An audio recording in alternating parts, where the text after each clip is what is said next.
So I'm going to show you how to do this question because I'm going to ask something similarly of you in on the exam, okay, in a couple weeks. So what we're going to do is they told us this zero, they told us this zero, but they didn't tell. They also told us it was degree three, so there should be another zero around there somewhere. So here's maybe where you're going astray. If I have here, just a minute. So suppose they're asking me to solve, I'm being asked to solve this quadratic equation. Um, so it doesn't factor, um, so I got to probably throw the quadratic formula at it, which is negative b, change the sign, plus or minus b squared, which becomes positive 36, minus 4 times 1 times 25, all over 2 times the 1, right? And then negative 4 times 1 times 25 is negative 100. 36 minus 100 is negative 64. And then if I take the square root of negative 64, that's plus or minus 8i, right? So I've got 6 plus or minus 8i. Now I can divide both of these by 2. I can factor out a 2 and cancel it. That would leave me 3 plus or minus 4i. So the two zeros for this quadratic equation are 3 minus 4i and 3 plus 4i because of the plus and minus. So why is that important? Well, do you see back here how they told us one zero is 3 and the other zero is 3 minus 4i? Well, because this is a complex solution, there's another complex solution, which is the conjugate of it. And if you can come back here to see my work here, let's see, oh good, it popped it right up. You see how I'm getting the 3 minus 4i and the 3 plus 4i? So you automatically know, because this is a complex solution, there's got to be another complex solution, which is 3 plus 4i. Okay, so now they want us to expand this all out. We got to write our factors. So back here, if you go see up here, well, I didn't show you that. Just a minute here. Let me write that out on paper so we don't have to. Well, I can write it on screen. Doesn't matter. So if I know, I mean, how do I expand this out to get an answer? So if I go here, if I know that x equals 3 minus 4i, and I know x equals 3 plus 4i are the two complex solutions, let's solve this. We don't want to have i's in our answer, right? They're telling us that. So what I'm going to do is bring this over so it looks like a factor, and I'll do the same thing over here, but you'll see shortly we don't have to worry about this side. Now I'm going to square both sides to get rid of the I.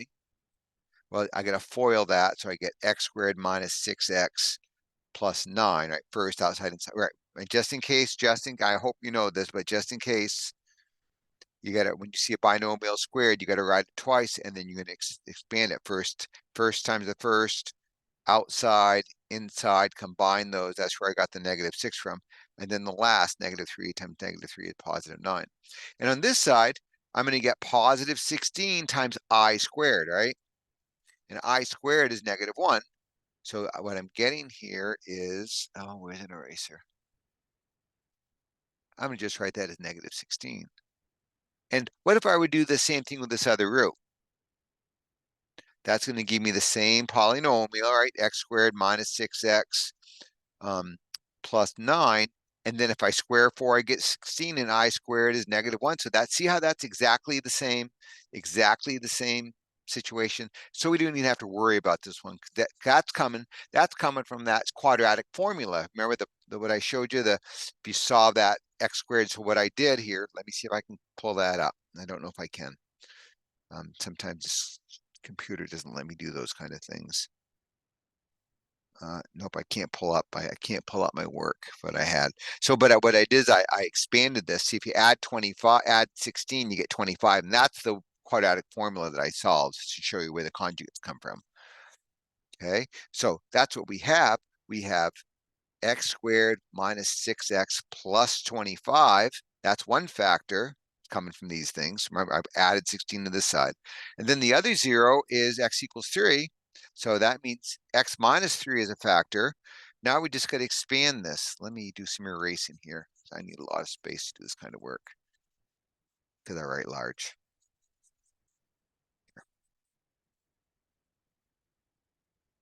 So to expand this, you're going to multiply the x through, right? So x cubed minus 6x squared plus 25x.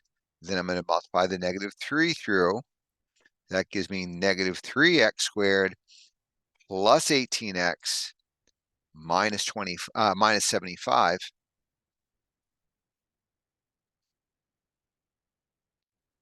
And then we just combine our like terms. X cubed minus 9x squared plus, what is that? 3543 x minus 75. And that should be the polynomial that they're looking for. They want p of x. Okay. All right. Just out of curiosity now, taking a risk here. I hope I didn't make a sign mistake. They have exactly what I got, so I didn't make a mistake. Okay, so that's what you do, how you deal with that.